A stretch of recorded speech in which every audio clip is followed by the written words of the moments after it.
welcome back to the Wrestling Stoop with the legend himself, Bob Roop. I am Ray Russell, and this week it's Q&A time here on the Stoop. Going to talk a little bit more, I'm sure, about global wrestling, but also going to answer some of the fan questions we've had saved here in the email box for some time. But in order to answer those questions, we need to bring the man himself back onto the program. Ladies and gentlemen, welcome back the one and only Bob Roop. Well, thank you, Ray, and thank you out there who, with ears hopefully attuned. You can't see me, which is actually it's actually kind of fortunate for you, but at least you can hear us do our thing. And I have the maestro of websites with WrestleCopia, Mr. Ray Russell, as my host and actually mentor and guide and all kinds of things. He's given me advice that's probably saves about me losing about 10 years off my life, as well as improve my health, my well-being, my mental state, and everything else. So it's always great to be in touch with you, Ray. And of course, again, I know I sound like a broken record, but without you out there listening to us, we wouldn't be here. So thank you for being here. Hello. I hope you're well. I hope you stay well. I want to make sure I get that in case at the end I forget to do it. But it's nice to be back with you as someone who got stories to tell that you're willing to listen to. So, in fact, I think we might be telling some stories today. Am I correct, Ray? Various stories. Well, you're going to be answering some questions today, and I'm sure that's going to lead to some stories, perhaps. Yes. We've got some new questions. We've got some old questions. We've got some borrowed questions and some blue questions probably as well. So we got a lot going on here. And we'll jump into it, Bob, if you're ready. Of course. We're going to do a new one first because it's timely. We've been talking about global wrestling, so I figured I'd get this one in at the top of the program. It's actually two questions. We'll try to get both of them answered if we can. A fellow by the name of Kevin wrote in and asked if you had any memories or recollect working with any of this talent. He listed a very short handful of talent. They were basically mostly enhancement guys at this point in time. A variety of these names went on to do various different things in the wrestling business. So here, just stick with me, Bob. The names are Tom Nash, David Heath, who would go on to be Gangrel, the vampire character in the WWE. Right. Nasty Ned, who also worked as Nasty Ned Brady, and Gator B. Long. And so I'm going to let you take those names. Then I got something to say myself. Well, isn't that nice? First question you asked me, I come up blank. I know who they are, but if I go back to an earlier episode, when I talked about the way we set up our main office at Global, where we needed room for 2 rings, to have 2 wrestling rings for our wrestling school, we had offices up ahead. If you walk in the building, there was a receptionist, and then there were 2 hallways that had 2 offices on each side. And then at the end of those hallways, there were doors. And you open those doors, and when you open the doors, you walked into the back where the wrestling rings were. And I also mentioned in the past that the boys themselves, the wrestlers, are trainees, are wrestling school guys, or depending on what the delivery was, if it was something that needed to be delivered in a truck, they would back it up. They would back up to the back and maybe come in that door. Any small package they could bring in through the front doors and then give to the receptionist. But here's the reason I'm giving all that background. All of the guys like Nash and Gangrel and Gator B and all those guys were trainees, and they came in the back door. They didn't come even through the hallway where I could see them go. If I had my office door open, which I usually did, I wouldn't even see them pass through my doorway. I was president of the wrestling school, but Rusty Brooks and the great Malenko handled the majority of the training. And I would go back there once in a while just to, say hi and observe. But the guys were training. The boys were training. If they weren't training, they were lifting weights or doing the calisthenics. And Malenko and Rusty had a really good regime going on. We got some guys in the school that looked like they made a living working at Chuck E. Cheese as a food taster, 5'5", 250 pounds. But they were willing to pay their money to try to become a pro wrestler. Well, what Rusty and Malenko did was they made sure that, what they did was they trained these guys, but part of their training was they had to get in shape. They had to have some kind of physical shape to where they could actually get in the ring and do a move like, say, a crisscross where you're running and hitting the ropes 3 or 4 times in a row. Mm-hmm. If you're not in some kind of decent shape, you can do that and be so blown up, you got to sit down and rest. It was always busy in the back. They were training, or guys were working out, lifting weights, or maybe schmoozing with each other. I was an executive, and much older. I was experienced, kind of an old hand. I mean, not compared to some people, but compared to them, I was like an old hand. And now Malenko, of course, had 20 years on me. So, but, they treated him with great deference. Me, they didn't know very well. And so I made a long answer out of instead of just saying, no, I didn't know those guys. I wanted to explain why I didn't get to know them very well. Now, later on, anytime I ran into them anywhere in public, always said hello, did the handshake, good to see you. And I was always gratified to know that they had success. I recall at the end of last week's program mentioning Todd Passmore, who became Barry Houston and worked as we don't call them job guys anymore. What do you call them? You have a real nice term for it. Enhancement talent? Enhancement talent. That's a great term for it because that's what they do. Job guy is kind of derogatory because in some cases, that's a guy that sometimes is so bad, but maybe he looks good, but he's so inept that you can't actually have a match with him. All you do is you go out there and you squash him in about 30 seconds. And those guys are job guys. Now, enhancement talent, that is a much nicer way to put it because I lost more than half of my career matches. I lost. If it was a shoot, if we were doing it for real, I would have probably won. I'll probably be a little bit modest. I would have won at least 95% of them because most of the guys didn't know how to wrestle amateur style. Plus, I trained in martial arts and all that, and I knew all the hooks and all that, not because I wanted to hurt anybody. I wanted to be able to protect myself against people who might want to try me. And you came in at a different time when guys were still doing that, too. Right. So with the guys, believe me, the guys that went from global, that went out, and we weren't able to make that booking or whatever it was, the characters and all that. They came up with, I think, on their own, and they persevered by sticking around, looking for work, keeping themselves. We talked about Bob Cook, staying available and looking around, and some of them having long careers, at different places.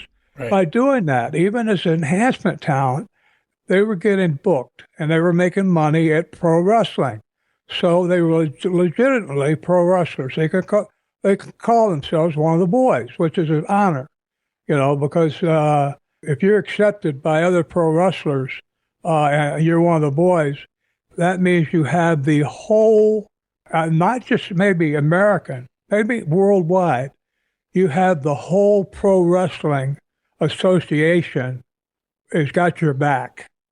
Now think about that. Every wrestler in the world, if he knows you're a pro and sees you're in trouble, is going to come help you, even if they have to get up out of their wheelchair to do it. So that to be one of the boys is an honor. Now some people say, well, yeah, but honor what? Pro wrestling? Well, pro wrestling has all of a sudden become, if it was ever considered sleazy or whatever, times have changed. Now it's on television. They've got wrestling shows on that are rated in the top 10 on watch of the week. So pro wrestling has become a lot more respectable. And I think maybe one of the good things Vince McMahon Jr. did was letting people know that this is wrestling. This is sports entertainment as opposed to death versus life, good versus evil. It took a lot of the danger out of it for the wrestlers themselves.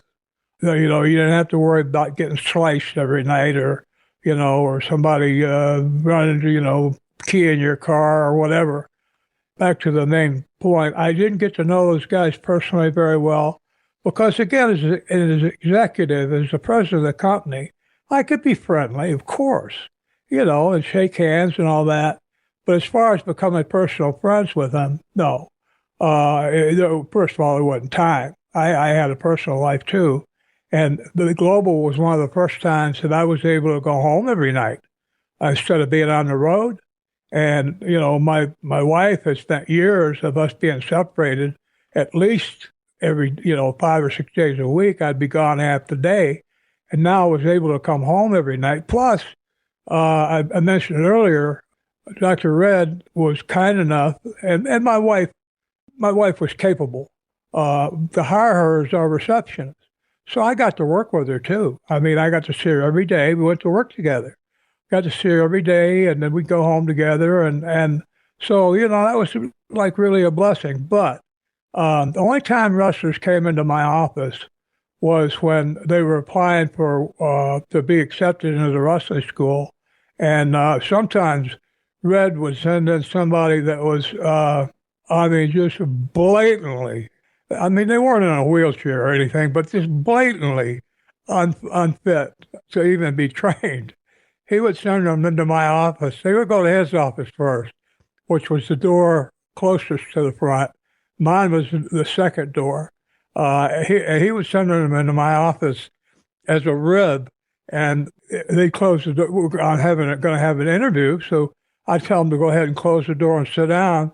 And I'd start talking to them, and all of a sudden I'd look, and the door would open very, very, very quietly, and I'd see Red's face.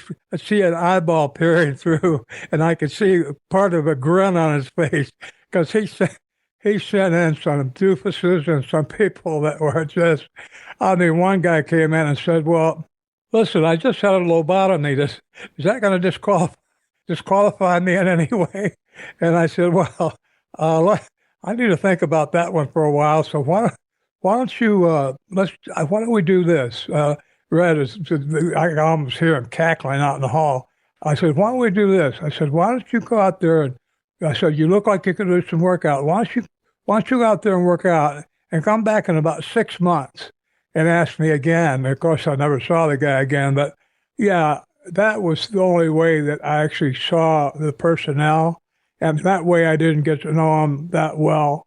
And it was also like being, when you're management, there's kind of a automatic, not a barrier, but a screen of sorts between management and labor.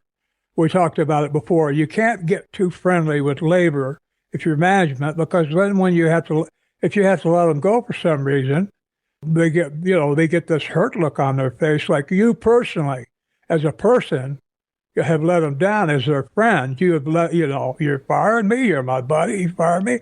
So you always had to keep that screen, wait a minute, business comes first. We're associates, yes. But as far as being personal friends, that's just not possible right now. Once we're both retired, we'll go to reunions and have great times together. But right now, on management, I have to make decisions on your career that some of which you might not like. So it's better if we keep it impersonal. And for that reason, long answer to a short question, for that reason, I didn't get to know those guys personally very well. But I did get to follow their careers, and I was happy about that. And thank you for that question. That was a good one. Well, there's a lot of promising guys that came out of that Boris Malenko camp. You see a lot of job guys, if you will, throughout the 80s, specifically in Memphis, even in Georgia, even in WCW and WWF, depending on the city they were taping. You would see guys that simply didn't belong in the ring. But then there were the other enhancement guys who would go on to have long careers doing that type of work.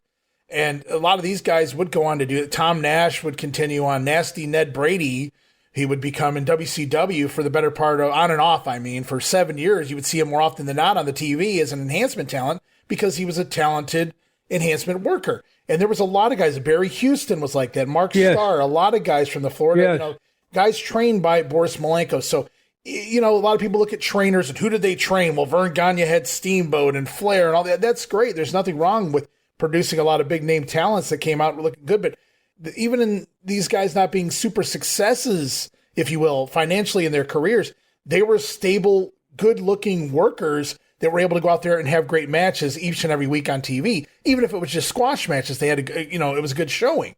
And so many of these names came out of that, time frame of Boris training these guys. So even though a lot of them didn't make it big time, if you will, it was just kind of interesting to see how many of them you would see over the next, say, decade on TV doing the jobs and things of that nature. Now, Gangrel, obviously one of the ones that would take off. Him and Tom Nash were actually a tag team after this global run under Hoods as the Blackhearts, managed by Luna. And that was a great tag team. I loved looking at those pictures in the Apter Magazines because it just really enhanced the characters. Like, ooh, this is mysterious. This looks cool, right? So it's fun to see that. Now, I'd never heard of Gator Be Long until I came across one of the videos you sent me.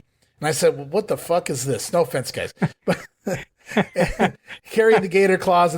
So I actually Googled him today before we went on the air. And it looks like, I was like, well, this guy couldn't last more than a hiccup in the business. But it looks like he worked at least down in the Florida Indies and things, at least into the 2015 or something like that. So he was around. That's great. He was around for quite a while. He may still be out there somewhere working. I have no idea. But that was a fun little trip back in time. Some of these guys, Tom Nash's and Dave Heath's and things of that nature. The other question, there's a part two to this email in regards to, now this was actually on one of the videos I already went through as well. And you might not have any recollection of this because it was a blink and you'll miss it moment, but there was a week here on TV where Eric Embry, I'm not sure if you're familiar with that name now, Eric Embry comes in from the world class territory, the Dallas territory. I believe Jarrett had owned it at this point, and Embry was what they called the light heavyweight champion, which is ironic because in a year, Embry wouldn't look anything but like a light heavyweight. So Eric would go on in 89, 90, 91 to be pretty popular in Dallas as a top babyface, a top heel. He was the booker there for Jerry Jarrett down on the Dallas side when he owned that, took it from Fritz. And then Embry would go up to the USWA in Memphis and book there for a little bit before a car accident basically, I won't say ended his career, but put it on to an abrupt halt for quite a while. And so there's an episode here where Embry comes in as the world-class light heavyweight champion. He's holding the belt there on your TV, on the global TV show, taking on the party animal, Mr. Collins himself. So it was like a heel versus heel type deal there. It was really fun being able to watch that. But the question here is, do you recall the specifics of bringing in a world-class, a Dallas-based champion? Do you remember this at all? Was Embry just passing through Florida? Was there an issue? Were you kind of negotiating something to work maybe with some of the talent there? Do you remember any of this, Bob? No. I'm so sorry. I'm so sorry. You know what? The global stuff, I had planned to go through all the tapes to revive my memory, and we are going to do that. Yeah, right? We'll be doing that. This is more just, I wasn't trying to pick your brain regardless, or in regards to trying to make you focus on what we need to watch and go through and discuss and things as we break down those episodes in the future. This was, I think, more, I was just curious if you had any memories of having a world-class champion come into the global wrestling. Because remember, world-class at that time, it was going to eventually become USWA, but it was on ESPN. So Eric Embry was a national known talent at that point in time. And so for him to come into global, that was a pretty good get at this period. Yeah, I didn't, again, same reason. I didn't get to meet, I knew all the guys, I knew their first names and all that. I could say hello to them because, they were paying us I was the president of the school. I should at least know the students. But I never rode in a car with Eric Embry. I don't remember ever being alone with him. I looked at a picture of him last week or two ago because you had mentioned his name, and there's very little personal contact between us. I might have worked with him. I don't know. I don't remember. Like I say, if matches went well, I don't remember them. Now, I don't want to alarm anybody out there. I happen to be staring at your logo, the Wrestling Memory Grenade. I like it, but it says the middle word is memory. And now at age 83, I've got friends, dear friends, whose memory is being impacted, let's say, to be kind. The short-term memory is becoming very itchy-kitchy. You know, sometimes it's there, sometimes it's not. I'm not there yet, but here's the deal. If I was, how would I know? I've forgotten things because I've forgotten them. I apparently don't know them anymore. So how would I even know? For the most part, no. My memory is. I have ways. I do crossword puzzles, and I do the hardest puzzles I can find as a way of exercising my memory. So I try to keep it strong.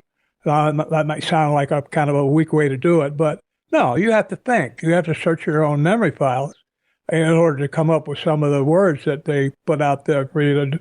I mean, some of the words, I've done crosswords, and there'll be a word or two on there. I say, that can't possibly be right. You know, I can't, and I go and I check the answer part, and they're right. And they're words I never heard before. I look them up and see what they mean. So, yeah, regardless of the poor showing I just made with the first four we mentioned, my memory is still working pretty good. Because I do remember I didn't have a chance to get to know those guys personally. And again, because I was an executive, when I was an agent for Turner with Ole, I dealt with the talent, but like even with Luger and I spent 6 months riding to and from shows for when I was educated, when he first started, when I was trying to give him seminars every day on how to become a worker because I needed somebody with more experience. So I was giving seminars on every trip. A year or two later, when I went to be an agent for Ole, Luger was working, was under contract, some outrageous sum of money, contract. Well, he was very distant, but you know what? It was fine because I was an agent. I was going on there at shows when I was running the shows everywhere. With Ole wasn't around, and I was supposed to look like an executive, so I would wear a sports jacket. I'd go talk to these guys. Well, guys that I knew very well. I wasn't going in like to Barry Windham and going up and giving him a hug. Hey, Barry, how are you? I'd go on and, I'd say, hey, how's it going? Here's what we're going to do tonight. I had that little distance between us because maybe what I was going to ask them to do, they weren't going to want to do. And I didn't want them to have that, hey, Bob, remember how we were friends and all that? How can you ask me, I didn't want any of that crap to come in there. So with the global guys, of course I had to keep, not become dear friends with all of them. Now, certain people like Steve Collins, for example, was so pleasant and so nice. And I think he was independently, I don't want to say wealthy, but I don't think I know he didn't depend on wrestling for his income. So, and no, we weren't a buddy. I don't remember ever going and having a beer with him at a bar or anything.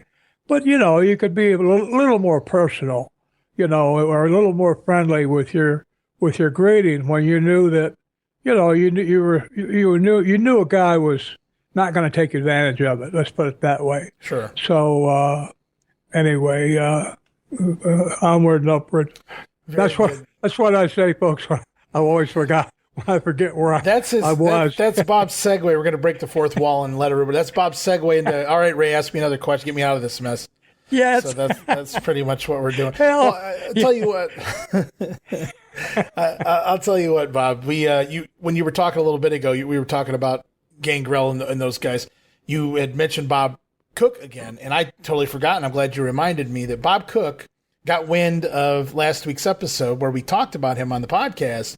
And he posted the show here on his Facebook account, and he left a little message here. He said, "Thank you for the incredibly kind words by the legendary Bob Roop and his co-host Ray Russell. It's greatly appreciated. You made me tear up. Yes, I'm a sissy that way." Oh, how nice. Well, thank you, Bob. I'm going to see you in a couple months. I look forward to, be ready for a hug. COVID's over. COVID's over. I'll wear a mask. I'll wear a mask if you want me to. In fact, a lot of places I go, people ask me to wear one of those masks that cover your whole head. Oh, I thought you were going to tell me they thought you're wearing a mask. But that's another joke for another day, I suppose. Yeah. Hey, Bob, Halloween's over, man. You can take that face off. So I wanted to get that. It's fun, some of the wrestlers coming out of the woodwork lately to, send their thanks to you for your kind, Ron Hutchinson, we heard what he had to say, and right now Bob Cook, just in the last couple of weeks here on the program. So it's really cool to hear these guys. It is. Their response and their appreciation and their respect for you and what you had accomplished, basically calling you the legendary Bob Roop. So that's very kind. Well, that means, you know what that means? It means you're still alive after a long period of time. Yeah. That's what Lynn Denton called you too when I was talking to the grappler before. So maybe that's what it is. That's exactly what it is. Yeah. So, but it's nice, it's nice to hear. Now, Charlie Manson was legendary too, so it's not always real positive. But was he legendary or infamous? It's there's so many words. Exactly. Yeah, infamous works much better. Yes, yeah, it's nice. You know what? It's nice to be remembered, no matter where you are. And the thing I always understood was that wrestlers are all equal. It doesn't matter whether you're Hulk Hogan or you're a guy who just had his first match yesterday, but who is now in the business. You're all necessary. Hogan couldn't have made it without all the guys that laid down for him. Mm-hmm. All the guys that worked. Dusty couldn't have made it without having those 6 guys running, Ox Baker and the Pack Song and the taking the elbows. all those guys running in to attack him in Miami. They couldn't have made him a superstar without people like that doing that. And so we were all necessary. We were all, I hate to use the word, I don't think people like it. I say that we were all actors on a stage that we're making it. Because think about it. We go to movies, and some of the movies like, The Exorcist, for example, scared the crap out of me. And I knew it wasn't real. But I'd had a little episode myself from some kind of chemical accident where I had hallucinated a little bit, and then when I saw the Exorcist, oh my God, I had to get up and leave the theater. So I knew it wasn't real, but the same thing, they suspend your disbelief. The guys that are good enough to go out there with you, like a Hulk Hogan, Dusty Rhodes, it doesn't matter who it is, able to go out there and hold up their part of letting people suspend their disbelief are an important part. They're just as important as Dusty is. Remove all the guys that put people over, and you don't have any Dusty Rhodes or Hulk Hogan because they didn't get there by themselves. They weren't somebody who was able to, maybe a great orator who goes out on stage by himself and gives a speech and is recognized world over as an expert or a fine person or maybe infamous, whatever it is. We all needed each other because Dusty couldn't have done it either without an undercard. I don't know if you could have had a match in Miami. Okay, no other matches. Dusty Rhodes is going to be against superstar Billy Graham. I don't know if you'd have drawn a full house for that, but by having... it's always an interesting question because they talk about who drew the house. Dusty drew the house, Dog drew the house, Hogan drew the house. Would people come to see that one? I feel like in certain periods of time, it's possible. Maybe that one big story you told could just draw the house. But on a weekly, consistent basis, one match, I don't think that would draw the house, obviously. So I think you're right there. You need all the participating players to be involved in the program, whether it's a tag team match, maybe a junior heavyweight match, anything. Another big hot storyline you have going on the undercard. Right. Well, as a booker, I always was, believe me, very important factor. The first match is critical. The first match is critical because that's what starts off the show. that kind of sets the tone. So you don't put two rookies out there or two duds, or I don't mean duds, I mean inexperienced people, or maybe there's guys that are lazy and, don't want to work too hard, or maybe they're old, older wrestlers who can't work too hard. Maybe Jack Briscoe and Johnny Valentine could have gone on first and had a great match after 40 minutes of what they did, in the final match. Maybe they would have gotten with enough. They only got an hour. So you needed it in order to have it. What are you going to do? Make the one match a 2-hour time limit? People are not going to pay that kind of money to come and just see one event. Now, I tell you what, I got some bragging rights here. I wrestled 3 times in Iraq. Now, these are not my numbers. These are Adnan Casey's numbers. But he said there were 250,000 people, live spectators, and I believe it. Now, the stadium only held 40,000 people. How can you possibly get 250,000 people in there?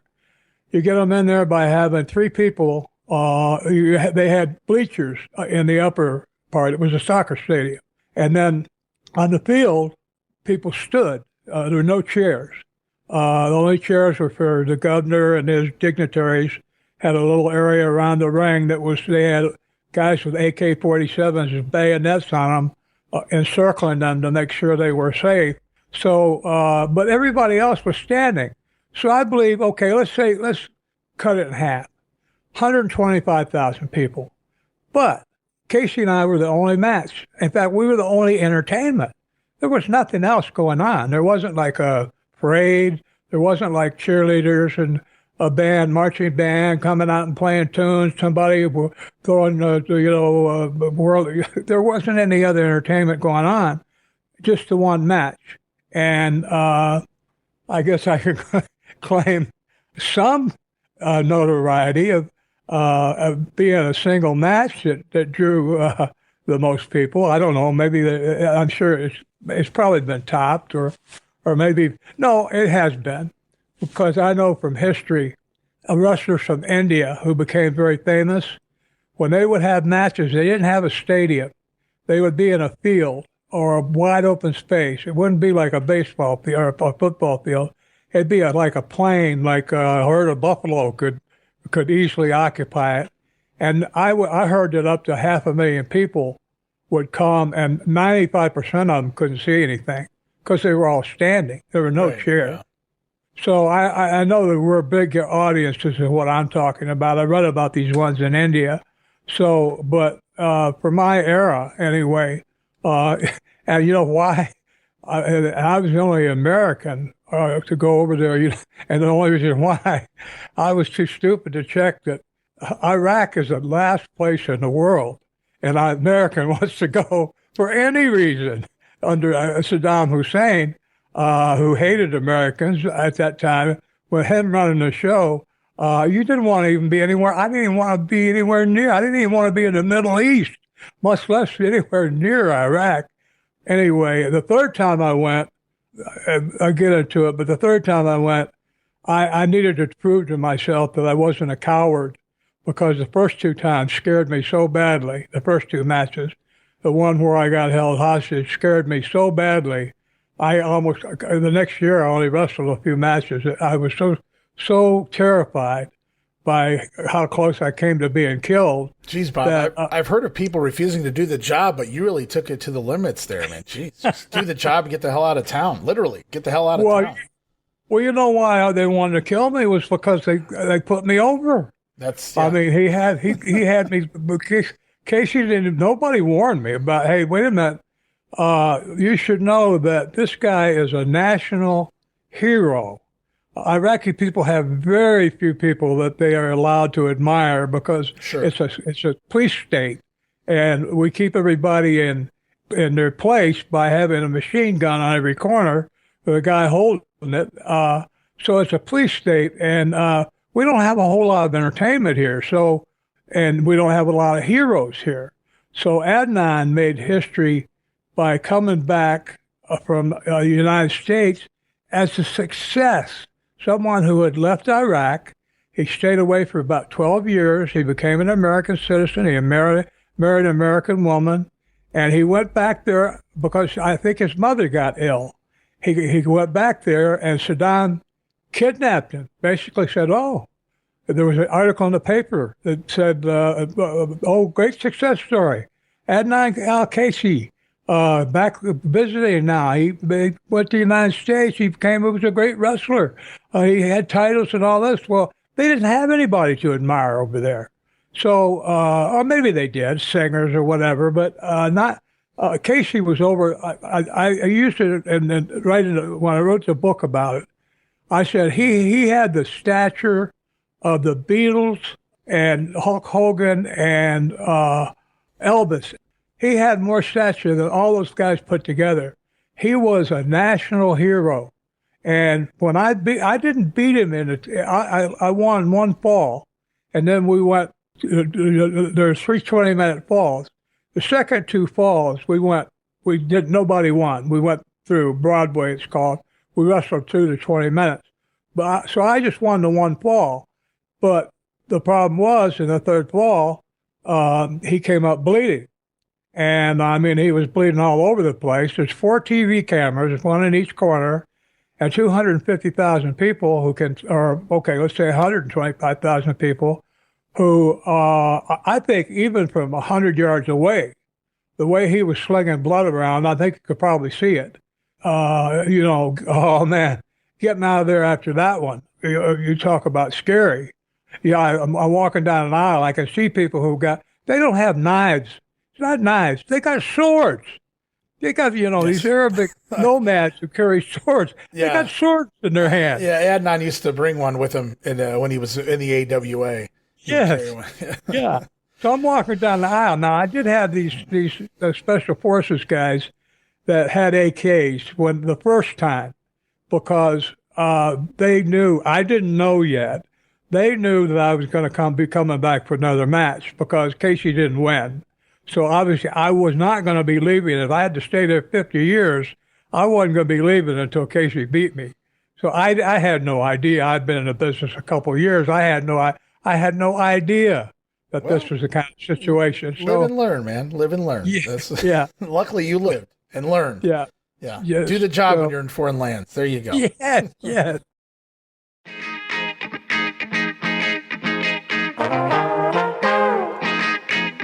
Hey, it's Bob Smith, and guess what? The Outdated Wrestling Hour is now part of the WrestleCopia podcast network.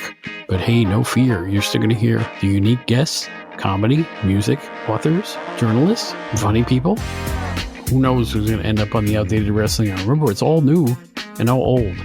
So check it out in the WrestleCopia podcast network and wherever you get your podcasts. Listen if you know what's good for you. Hey guys, Ray Russell back to talk to you about all the new and exciting audio and video podcasts we've been putting together over at patreon.com/WrestleCopia. As a self-funded brand, this entire ship is powered by our patrons. It's your support that keeps all of these wonderful shows going here at WrestleCopia. And with that said, I wanted to mention that we now have 3 major tiers with tons of Patreon-exclusive next-level content for our Patreon supporters.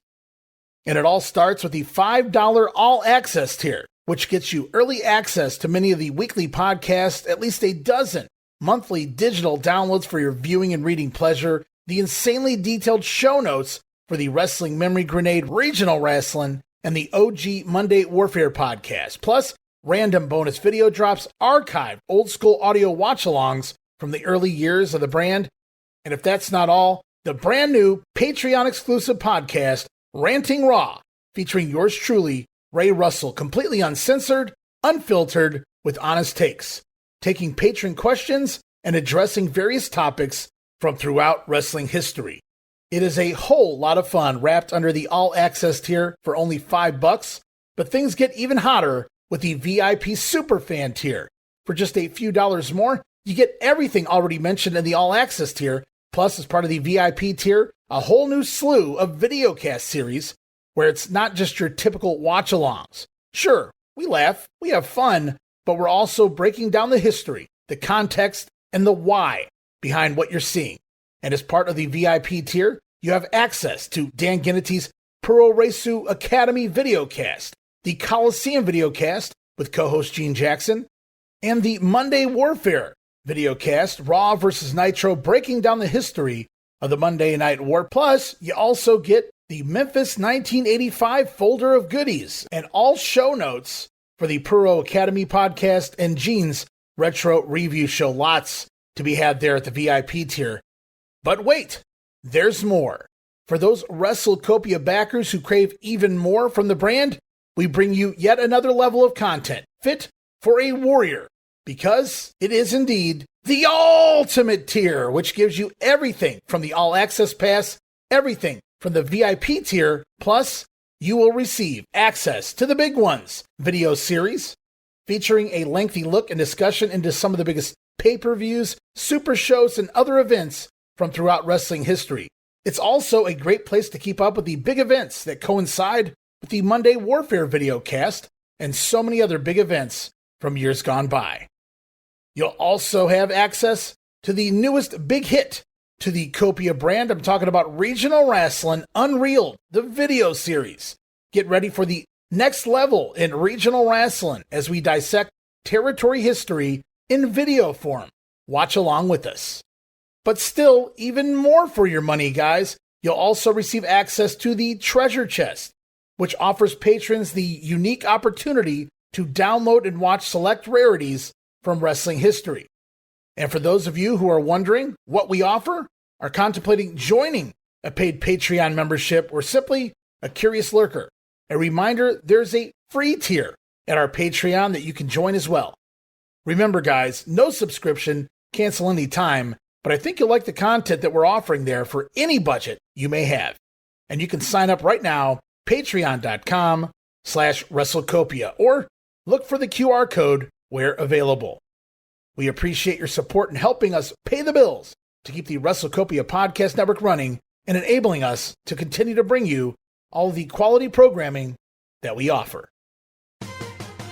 Relive the glory days of Memphis wrestling with the Retro Wrestling Review USWA podcast. Each week, we go back in time to review USWA Championship Wrestling from the 1990s, episode by episode. Join us for watch-alongs, behind-the-scenes stories, and exclusive interviews with people who were there and lived it. Whether you grew up watching it or you're discovering it for the first time, this podcast is your ringside seat to Memphis wrestling history. It's all a part of the WrestleCopia Podcast Network. Listen now at uswapodcast.com. Okay. Oh, well, we've got other questions here. We got a couple of questions here from Louis Offerman, some interesting questions about some topics we never really discussed here on the program before. His first question is, let me paraphrase this here because it's a little bit lengthy. Basically, what Louis is wanting to know is, what was your take back in the 1980s in regards to Dave Meltzer and the Wrestling Observer newsletter? Were you aware of it? I know a lot of boys were.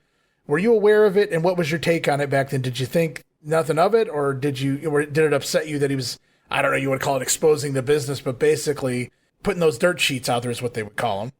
Well, yeah, I remember him vividly because it was basically an expose of the business in a time when kayfabe was still critical. I remember Danny Miller was very calm, peaceful guy, low key and always, kind of even-tempered. I remember him having one in his hand and showing it to me. He was hot. I very seldom saw him like mad or angry, and he was hot. He said, "Oh man," he said, "I can't believe this shit." He said, "Here, take a look at this." He said, "Look at this," and I read it. And I thought, well, it's true. Now we didn't have cable TV yet. Once cable TV came in, people could see what Meltzer was talking about. Yeah. But you know what? Meltzer is a name that's known today. He's made a great career out of doing that, and it was risky business on his part because he's not some great big Andre the Giant type muscle man. He's a normal human-sized person. I read it, and it's true. I wasn't especially upset by it because the reality of it was wrestling everybody knew. Now there are people who didn't want to admit it because maybe they didn't want to feel like they were being taken as marks or fools. But if you went, and let's go back to the Exorcist for a minute. If you didn't leave that movie, hadn't at least been scared while watching it, well, you weren't a human being. There's something wrong with you. But in terms of reality, I knew the movie was fake. It wasn't real. It was an act. Well, I felt that was the way that 95 up to 99%, I always had to test. Put a pistol to a person's head and say, is wrestling real or not? And if you answer wrong, we're going to fire the pistol. And I always felt like 99 out of 100 people would say, wrestling's not real. And that one person who, for whatever reason, would say, oh, it's real. Well, of course, even in my imagination, I didn't pull the trigger. I felt that way. People already knew. And the job was, I had the benefit of a college education and being older when I got into it. I was 25 and been in the service and been around a little bit. But we're saying, okay, thank God they don't believe it's real, because some of the things I see that, there would be a riot every night. Some of the things that were being done out there, guys pulling gimmicks out of their tights and hitting people, and all of a sudden they start bleeding. Just like in a movie, the fact that what I wanted to do was to learn how to work, and what that meant was being able to go out there under any circumstances and make people or allow them to repress and forget their disbelief that this is not real, to convince them. And a lot of people would say that. Oh, yeah, well, the first 4 matches weren't real, but the guys in the main event, they were really mad at each other. You've heard that a few thousand times, I'm sure. Sure. Yeah, you hear that all the time. Those guys that made people believe that, they were excellent workers. But people went in there. I think most people went in there with the idea, okay, this is a show. This isn't like the gladiators, out there, or the Christians being fed to the lions or anything. This is a show. I'm entertained by it. Boy, you talk about a great way to blow off steam. You could go to a wrestling match. You want to kill your boss, or you're mad at. We talked earlier in private about some of our own personal grief, anxiety, things that we might like to do. But you can go to the matches and you can scream, you can hate, you can be as hateful and scream. You can use most vile language in the world, screaming at people, and it's acceptable. And I tell you what, a lot of people, I think, it was like an emotional release for them, because they got a lot of things off their chest. If they're angry about something, by getting so mad in the matches, and then having, I always try to end the show. I did, without everybody leaving angry. I didn't mind them leaving like not totally satisfied, because to say the issue wasn't completely settled. Like instead of me getting beat against Steve Kern, I ran away back to the dressing room. And so, before I did that, I let him beat on me, believe me, enough. I let him beat on me enough that the people got, they got just about 95% of what they wanted. But because we were going to be coming back, I couldn't give them 100%. I couldn't let them destroy me and leave me laying there. So I would take off. I would go back and run. I wouldn't run, but I'd make sure the police would be, or whoever the security was, would be ready to escort me back to the dressing room. I'd get out of there to leave something. But the people were able to get mad enough during the match and to see me be forced to run and be acting like a coward, that they were satisfied. They got at least some of their resentment and distaste, hatred, whatever you want to call it. They got at least some of it satisfied. And the fact that I left means that probably these guys are going to have a rematch, Well, if we had a good match and we did satisfy them, some of the matches only went 4 or 5 minutes because how long can you go out there and be getting beat on without, then it becomes incredible. I mean, you just can't believe it. But so back to Meltzer's sheet for a second. I was reading what he was saying was the truth. So what am I gonna say about it? I kind of wished it wasn't there, but I didn't blame the guy. He certainly made an impact. We're still talking about we're talking about 50 years ago. We're still talking about the guy today, and so he did. In a way, I think he did the wrestling business a service. And I think there's people out there, wrestlers especially, who might be saying, Roop, you're a traitor, or you're nuts, or you're an old man who lost it, or something. But by exposing what we were doing in a way, now the only difficulty was it made it harder for people who read that, who came to the matches. Now they're on the lookout for something to see if anything that Meltzer wrote is true. If they can see evidence of what he wrote, they come more vigilant and, with a different attitude. Well, that made my job in the ring harder because now their disbelief is stronger from reading the expose. They have even more disbelief than what they're seeing is real. So now going out there and convincing people that what you're doing is real is much harder. So he actually did us a favor because, nobody in the world, every wrestler out there, are you nuts? Because he made us alert to the fact that people knew what the F we were doing.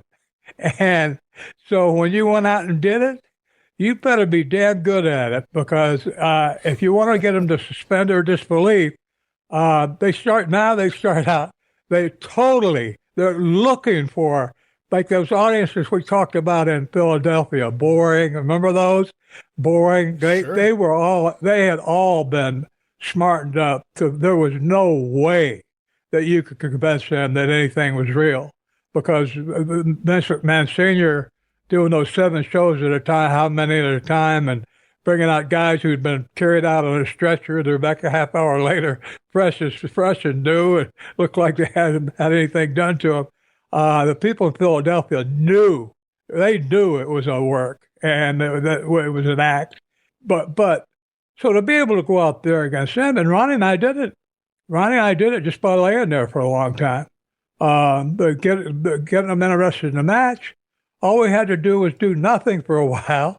Till finally they said, the one guy, I remember, we got quiet after, I think most of the people got the sore throat from screaming boring as loud as they could. But finally, when it got quiet, this one guy said, if you people will shut up, maybe they'll do something. And that's when I knew Ronnie patted me. I still had him down in the headlock on the mat.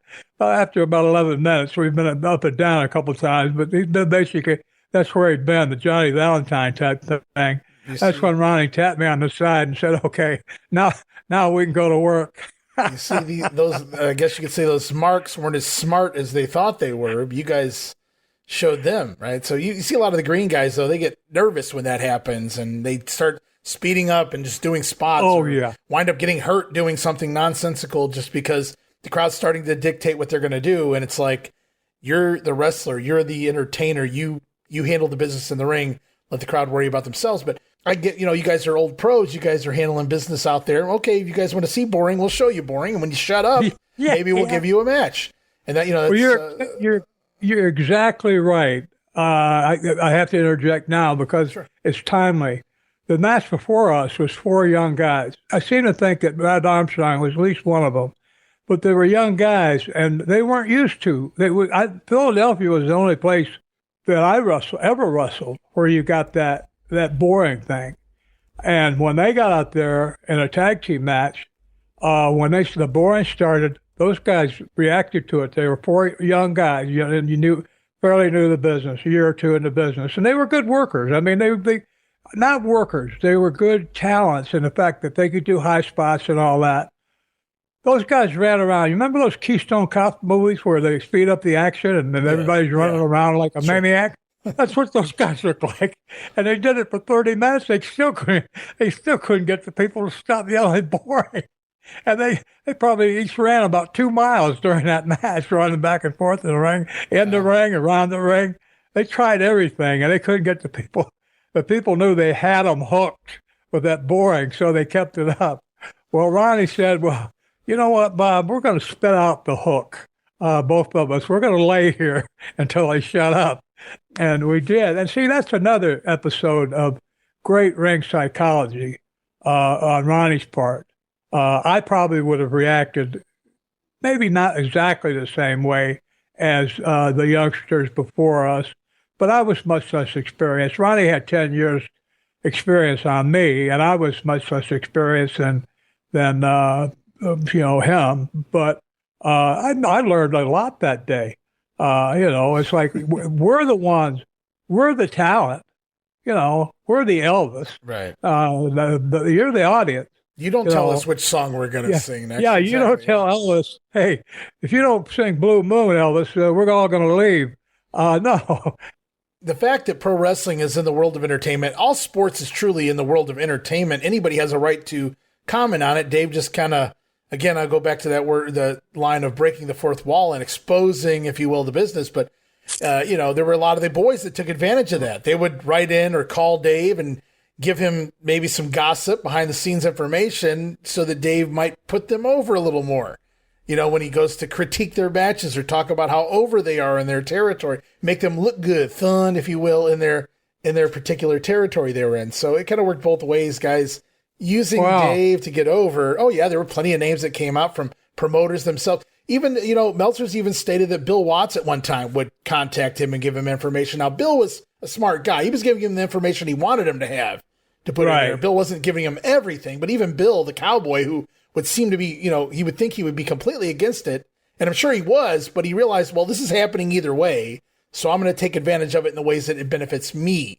But then there were guys where you hear like Terry Taylor, who would essentially call Meltzer all the time and give him anything he could so that Terry Taylor looked good and, in the newsletters and things like that. Now, he's not the only one, but his name sticks out to me.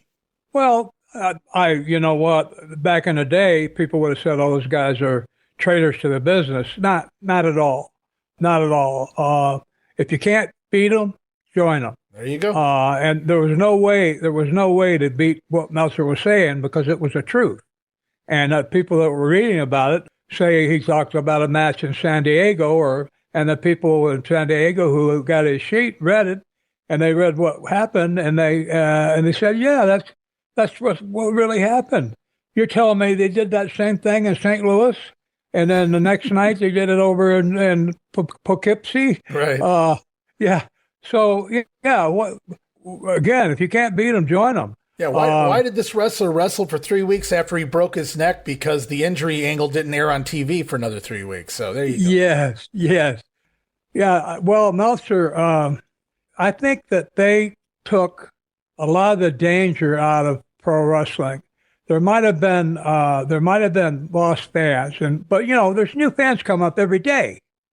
Taking the danger out of wrestling, that the bad guys are truly evil and deserve to be hurt. It's okay to shoot them or stab them or whatever. By removing that, I remember being before Meltzer, or being in the dressing room in St. Pete. There were a bunch of people who, I don't know why they couldn't get in, or I don't know what they were doing, but there were a bunch of people out in the parking lot running around, kids, young men. And I remember Larry Hamilton and Missouri Mahler, and I believe Bob Orton Sr. both went in their bag and took out a pistol. Like both of them had big, they didn't have little 22 shorts. Colt 45. They had cannons. They had 357 Magnums that you could see from a block away, They both took out the guns and stuck them under their belt before they left.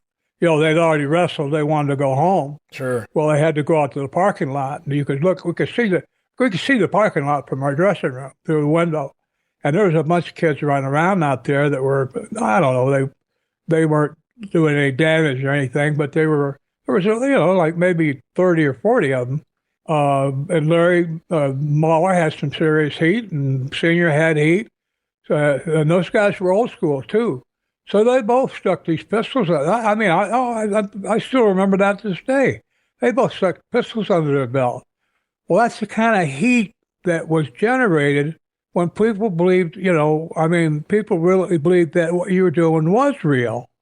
That you had that thing you had done where your opponent got carried off on a stretcher. He really was going to the hospital, really was going to need an operation and all that. So it was okay to, hit you in the head with a rock or a baseball bat or even shoot at you. But I never forgot that, seeing guys, because Larry Hamilton was a tough guy.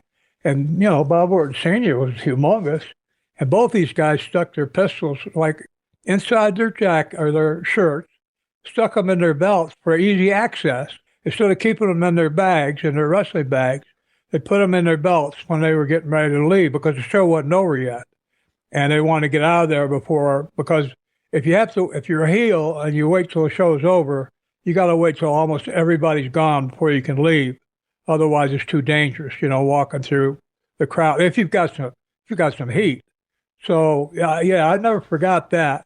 So the reason I tell that story is because the wrestling, being sports entertainment, and the Meltzer thing diffused a lot of the need for that.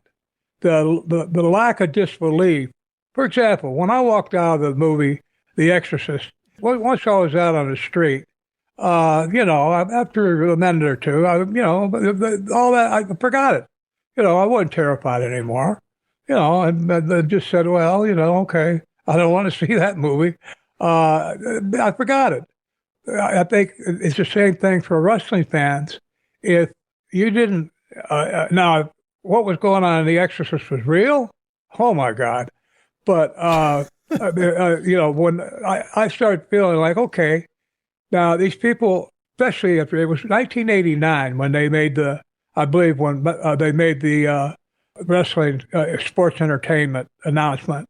I think McMahon did it for tax reasons. He didn't have to claim it as a sport anymore. It was also to get rid of the state athletic commission in a lot of the state. Yeah, that was like the key. Yeah. Well, but you know what? They charged 10% of your gate. Yeah. Yeah, he wanted to get rid of them. Imagine what he paid for that 94,000 house in Michigan.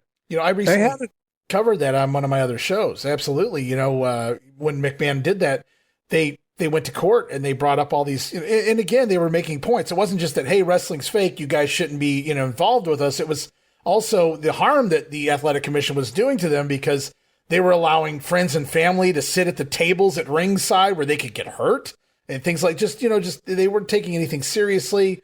And there was a lot of things where they made points and brought up different situations that had happened over the course of the past several months prior to going to court over it and whatnot. So it was a pretty good argument from Vince's side. It wasn't just, hey, this shit's fake, so you guys shouldn't really be involved. It was also, you guys don't really do a whole lot. Like, you're a big work in yourself, is the state athletic commission.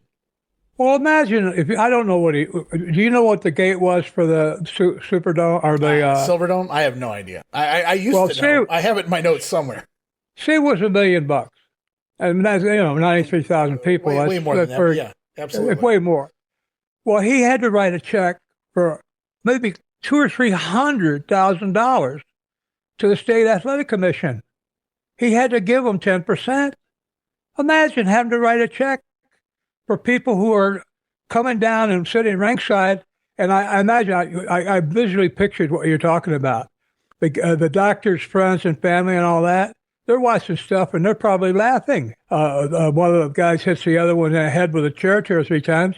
They're probably laughing because the doctors told them, oh, this stuff's all not real. So they're down there laughing while they should, they're right at ringside. Doctor's laughing all the way to the bank because he knows it's a work, even though he's getting paid under the premise that it's real.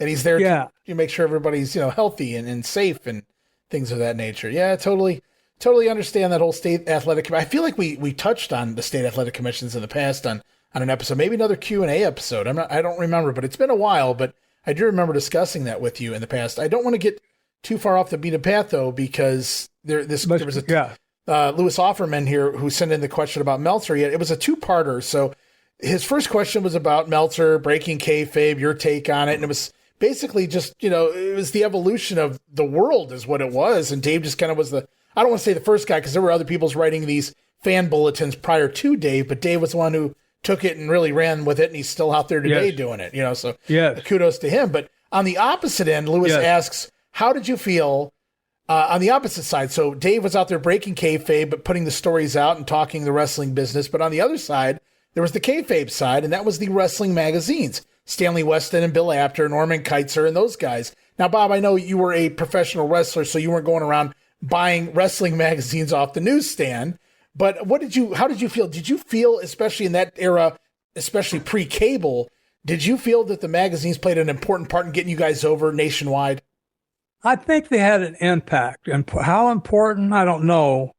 It would probably or it would probably help to get an idea of what their circulation was. I mean, does the magazine sell 1 million copies a week or a month, or did they sell like 50? If they were really popular and they were being sold and read by millions of people every week, every month, yeah, they made a difference because that was publicity. I mean, we talked about the one where the wrestler got hit in the head with a purse and was bleeding. Chris Markoff got hit in the head with a woman. And I don't know what she had in her purse. I thought maybe a brick or something because she had one of those purses with a long handle, that you could swing. And she hit him in the head and busted him open, and he's back. Now, one of the, it might have been I can't say his name, not Neopatana or Meltzer.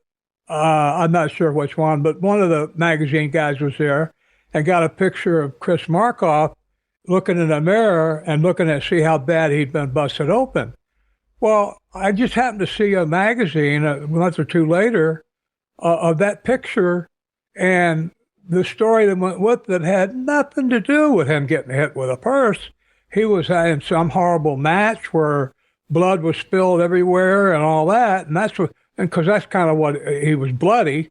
So the story had absolutely nothing to do. It didn't talk about the location of the match or whatever. And so knowing that, I of course didn't take them seriously. But as far as helping promote wrestling, yeah, I think they did. Well, you know what? I don't need to know the circulation. Think about it. Bill Apter's still around, so he must have be still making a living from doing that. So is George Napolitano is the name you were looking for there, but yeah, he's still out there too. I saw him just post his WWE just had their SummerSlam event not too long ago, and I saw him post his credentials. He got in, doing the press pass kind of gimmick there. So those guys are still out there doing what they do, well respected and rightfully so. They were always there when something, it was funny. Yes. I've heard a lot of the wrestlers say, or some of the really smart marks say, I knew something big was going to go down tonight because Bill Apter or Napolitano was randomly there to take pictures that night in a random arena. Wow. So they got those calls, the heads up. So you guys, here we're talking. It's funny. It's meant as a joke. Here they are working their best to help the wrestling business by sensationalizing stories, but their very presence was an expose because the fact that they were there, you're told that something really, really strong is being planned tonight. Right. Well, if it's being planned, then ergo, it's not spontaneous, is it? That's kind of but to Bill and George, I'm glad you're still, I hope you're both healthy and your life is good. I feel like you both did the business a service by publicizing guys, making people read your magazine, maybe out of curiosity, and one of your articles, and they said, you know what? I've never gone to a wrestling match, but this sounds kind of interesting. I think I'd look at these pictures. I said, why don't we go? I said, I think you guys created a lot of new fans, and I don't think you turned off. I doubt very seriously. If people weren't interested in wrestling, they probably weren't going to buy your magazine. Well, they certainly made a plenty of money from me, or at least my grandparents growing up. I was a wrestling magazine darling. I had to buy every single one of them when I would go to the newsstands. If I could only afford, there was a period where it was, the boom period, the Hulkamania era, where they were pumping out like 8 magazines. You'd see them all in the newsstand. So then I had long enough for my grandmother to go down this aisle or that aisle. I could flip through them and see which 2 or 3 I might be able to get. And then you had to pick and choose. And it was great times. You talked about how much revenue they might have been bringing in. At some point, they must have been doing pretty okay to create, say, 6, 7, 8 magazines at the same time and put out there under different names. But yeah, it was great times. I thought, speaking as a fan, it did an amazing job of getting talent over that you couldn't see. Now, by the time I was growing up, we started getting cable, and the big two, the WWF and Crockett and Turner, wound up taking 99% of the talent, but whoever was left over would be left to the Apter magazines to put over. And so, and guys like Jim Cornette, who when he ran Smoky Mountain were smart enough to use the Apter magazines to get his territory over up there in the Smoky Mountains. And by putting all the results in there, sending Apter 1 billion pictures, like, here you go, you can use all these. Here's the write-up, here's the information. And it got to the point where you could kind of follow certain territories or independents by that point by using the Apter magazines. And those characters to you as a fan, as a kid, as a teenager, felt just as, I don't want to say big time as WWF because that's not the word, but it felt just as important. It's like, I can't wait to see these guys make it because, so I thought they did a tremendous job. So, obviously in your era, it was more about getting the other territories out there, getting the talent over from the various territories. By the time I was growing up, it was more about the dying days of the territories in the 80s and then into the 90s. By the mid-90s, I wasn't so interested in the magazines anymore. The business was kind of on the decline, and I could see what I wanted to see. But yeah, it really got over a lot of the talent, before they made it, before they were stars, if you will. Well, think about it this way. I just had this memory. I think it's funny. Remember Roop the Dupe? Yes. Remember the newspaper article? Yeah. Wrestling sinks to a new low. They've duped this Olymp again into thinking it's real. Well, compared to that, that was my first new, kind of real publicity art in a newspaper or magazine. Which, I felt like a complete idiot from the article. So if I'm on the cover of a wrestling magazine, I made a few covers, 3 or 4. And if I'm on the cover of a wrestling magazine and, they're writing whatever on the heel, whatever, they're writing something.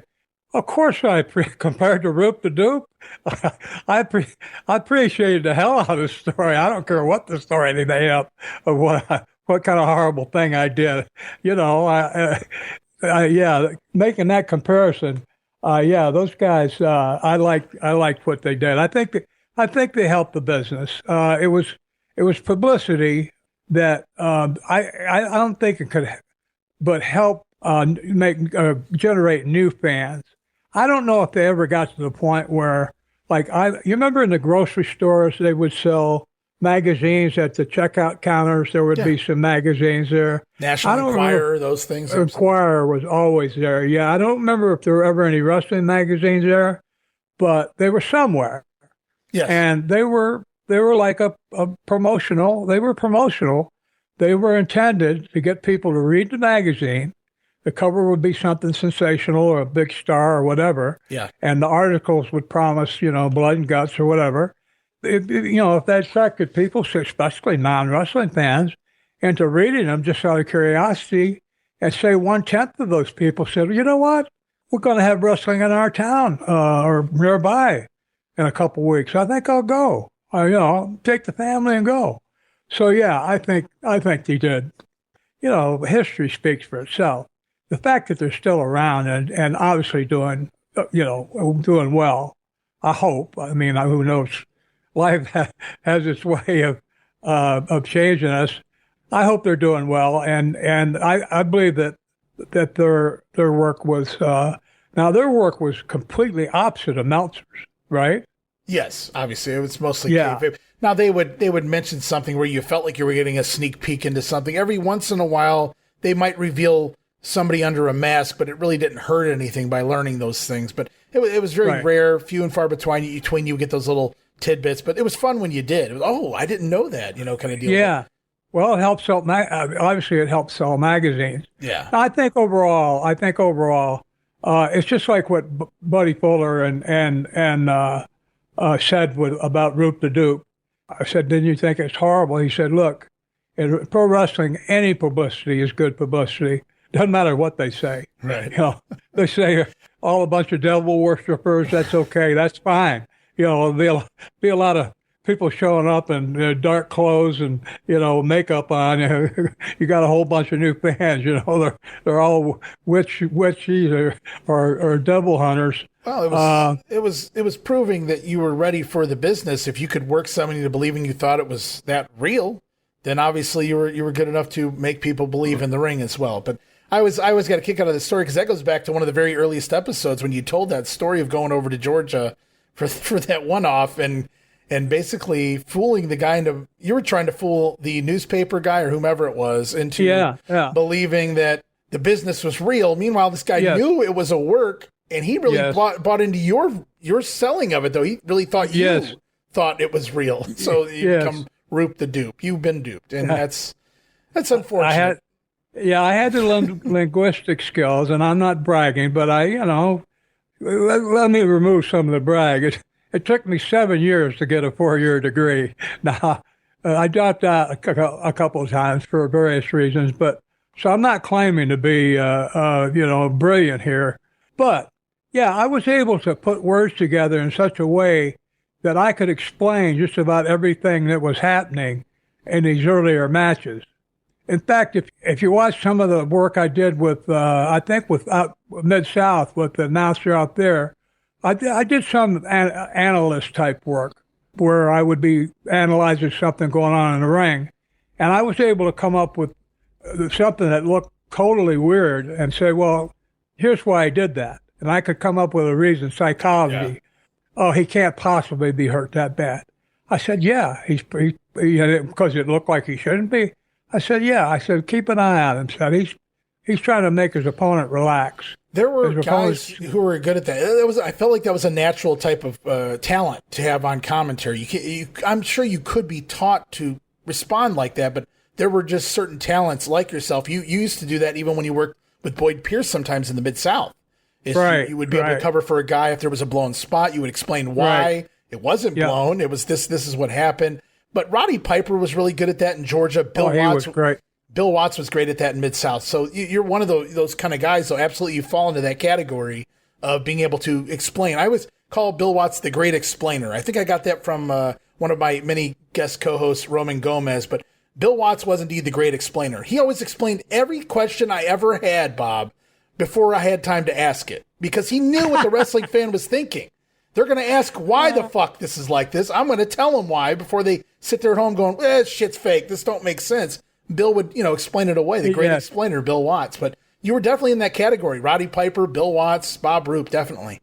Oh, man. I'm telling you, Ray, it's like handing me an Oscar. I tell you, I swear, to compare me to Roddy. Roddy was one of the greatest talkers, interview guys of all. So look at Roddy's wearing a kilt.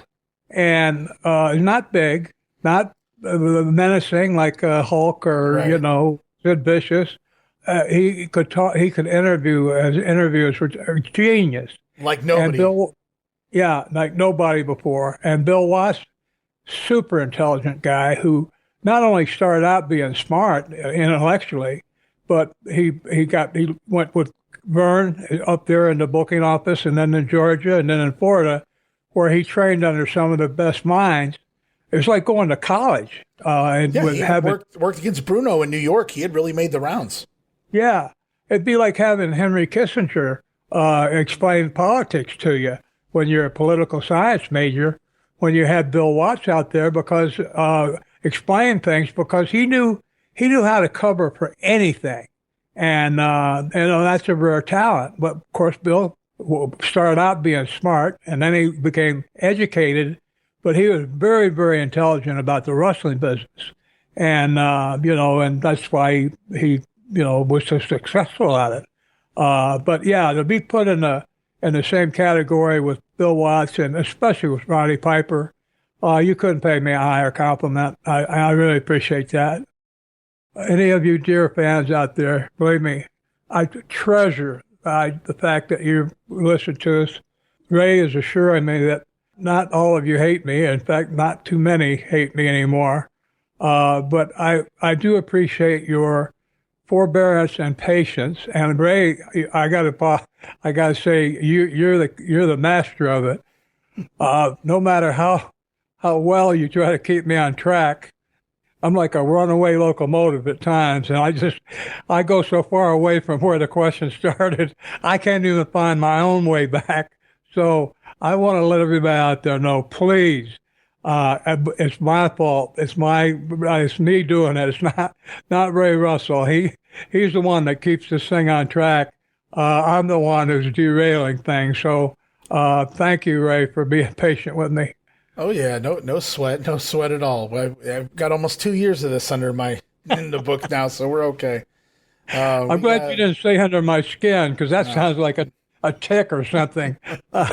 Yeah, I've swallowed almost a year and a half of your crap, Bob. So yeah, I can tolerate anything. Yeah.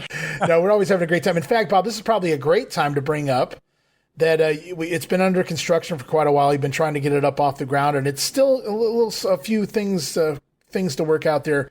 But your website's coming along, bobroop.com. People can go to and begin to kind of check things out there. A little About Me section is already up. Pictures and clips are up, and pretty soon you're going to be adding a blog, it looks like, here to your website as well. Yes.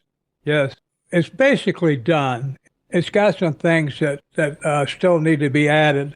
A new friend, but true friend, one of the boys, he's been a wrestler, by the name of Andrew Carrig, did this for me, and I have spent maybe $1,500 over the last 6 or 7 years with 3 different organizations that promised me a website for we'll have your website for $499, $499.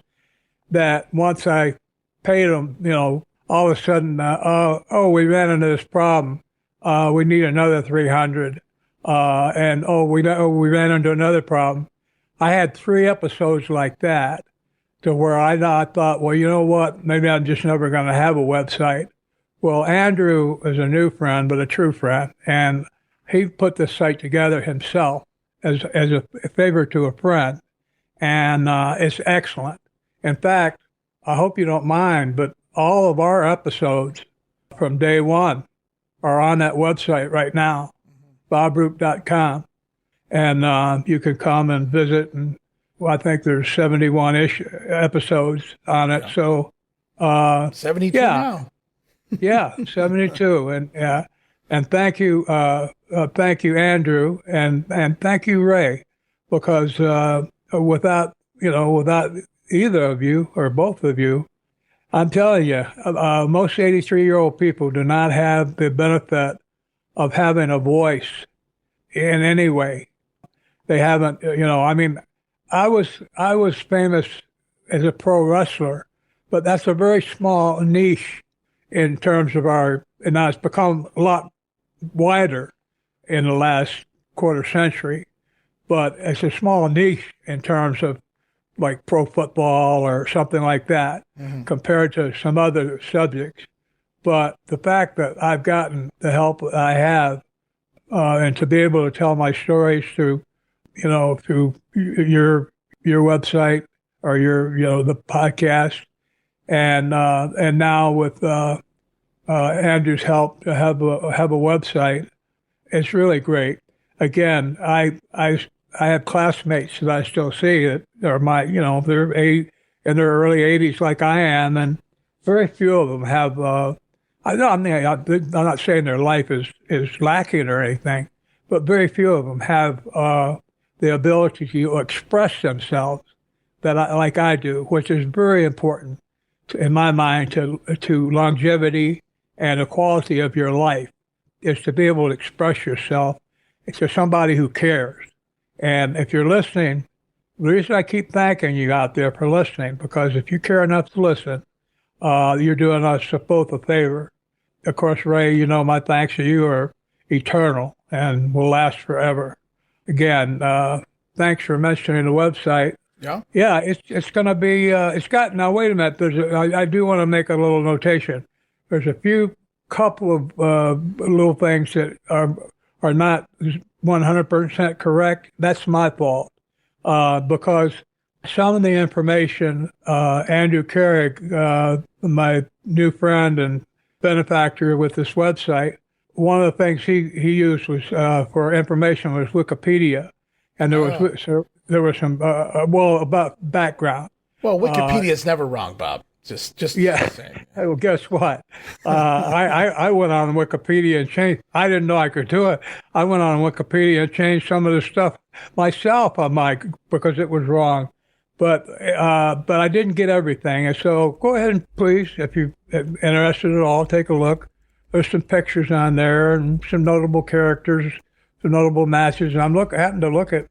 He would very nicely. He put a picture of me but my wife Molly. There's a picture of us standing together and look at her beautiful face and remembering the happiness I had with her is heartwarming. So thank you, Andrew, and thank you, fans out there, for your attendance here with Ray Russell and myself. I hope you are interested enough to take a look at the website. If not, that's fine too. Well, it's certainly easy to remember, bobroop.com. It can't get any simpler than that, guys. What was that address again? Oh, yeah. So it's, again, bobroop.com. Under construction slightly. It's pretty much done. I'm sure there's little tweaks to be made. And, of course, you're going to be creating a blog area. The blog area is there. It's just there's no blogging yet, but I'm sure that's to come. And you always had some fun little blogs you would post on Facebook. So I'm looking forward to seeing it there on your website. I'm sure that'll draw in some traffic as well. And maybe you can answer some of the questions we can't answer here. You can do that also as part of your blog. So that'll be fun. Yes. And you have an area where people can actually send in questions or comments to Bob Roop directly there on the website. Yes. So it's going to be interesting to see how everything shakes out. But I'm happy to see the site is up and running. And everybody's interested can go check that out right now. And, of course, check out WrestleCopia.com for all of the episodes as well of the Wrestling Stoop. But there's a link right there on the Bob Roop website so you guys can find it anywhere you choose to go here on the internet. Looking forward to another week of this and more questions likely coming in next week. And I believe this week I should have hold of all of the remaining episodes of the Global Wrestling. So we'll be getting into that, getting that all kind of situated and ready to go for those future episodes as well. So we've got a lot of good things coming here in the fall season of 2025 on the Wrestling Stoop. We're just 2 months out from our 2-year anniversary, and we're still going. We're still going, Bob. Oh, man, I'm telling you, Ray. You opened up the world, in a sense, to me. I know that with the internet, this show somebody in Peking, China might be watching this right now or later, whenever it gets there. Yeah, giving me a voice. No, some of my stories, people out there say, well, I wish that voice would go away, but giving me a voice is really beneficial to my health. I had some illness last year. I'm not asking for sympathy. I've been very lucky in my life, very seldom ever been sick or hurt, injured very badly. But I had just some problem with my lungs for a couple of months. And I tell you what, you want the motivation for a diet to lose weight? I've lost 37 pounds since the last time. And you know what, I'll remind you, I said it on an earlier episode, but my motivation was I couldn't breathe. I was trying to breathe. Well, we all have different motivations. I was taking in air, but it wasn't working. I felt like I was strangling. I mean, it wasn't blocked. It was going into my lungs, but my lungs were damaged. I was sick. I had something, pleurisy or something in my lungs, that they weren't being able to take the oxygen that was coming in and take out the necessary parts to supply all the parts of my body that needed it. But what I figured out was I can make my lungs work a lot less hard, or they won't be so hard if they don't have to supply all this blubber I got on me. 37 pounds over 4 or 5 months. And if you want motivation, put yourself in a situation where you can't breathe for, say, a minute. And then, or maybe don't. You didn't hear that from yeah, maybe don't. Yeah, I don't want any lawsuits. Believe me, whenever I'm still tempted. I do the grocery shopping for my family. I still go buy the cakes and the ice cream and And I'm not fasting. I have a good diet. First secret for free. Shrink your stomach. Make your stomach smaller. That way you're more easily satisfied. That works for me. So anyway, yeah, that's just what you needed on your show, right? Diet tips. Tips from Bob Roop. That'll be a new link there on the Bob Roop website, I'm sure. Your weekly diet tips. That's like Andy Kaufman in Memphis when he was telling all the Memphians how to be hygienical, like how to use their hygiene. This is called soap. Say it with me out there, boy. That guy was a great heel. Yeah, and because he appeared to be crazy, he was excellent. Wrestling the women, he was a great heel. Good stuff. Yeah. I guess that's going to wrap it up for this week, Bob. We do have some other questions we can get into next time around, and I'm sure there more will come in. In the meantime, you guys can send your questions through DM on social media to my social media accounts, of course, at Wrestling Grenade on X, formerly Twitter, Facebook.com/Wrestling Grenade, or the Ray Russell Facebook account as well. You can also email me directly at WrestleCopia@gmail.com. Send in your questions. Please, in the subject line, refer to it as Ask Bob, so I know what I'm clicking on before I walk into it. Let me, I always do this to you. Let me add one thing. We're talking about blog and all that. If it's possible, I will try to answer a question at least once a week, if not every day. Back in the time when I was working as a bus attendant, I got up at 4 o'clock in the morning, but I didn't have to leave until 5. I got up so I'd be awake. I had a cup of coffee or whatever.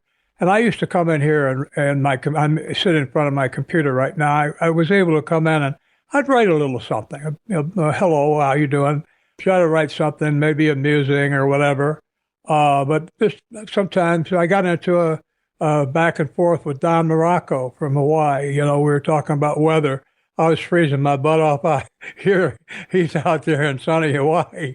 So we had some good comparison stories, but I'm going to go back to that. I've been absent for almost a year or maybe more, but I'm going to go back to that. I'm going to be a lot more active I had 10,000 emails I hadn't looked at. Anyway, I'm cleaning up my act to where I can get back to being a communicator again. I want to communicate with anybody out there. Instead of doing it on the air, I'm going to work with Ray and figure out a way that I can answer some of your questions on my website. And whether it be the blog or another special page or whatever, but I'll work that out. That way, I can tie my site in with Ray's work, which is excellent. Everything on your website is WrestleCopia is excellent stuff. So I'm privileged to be part of it. So thank you, Ray, and thank you out there. Thanks, folks, for being with us again. Well, we're always happy to have another edition of the Wrestling Stoop in the books. We'll be back next week. Another one around the corner. More questions to be answered. Remember, guys, send them in, and we'll answer them right here on the Wrestling Stoop with the legend himself, Bob Roop.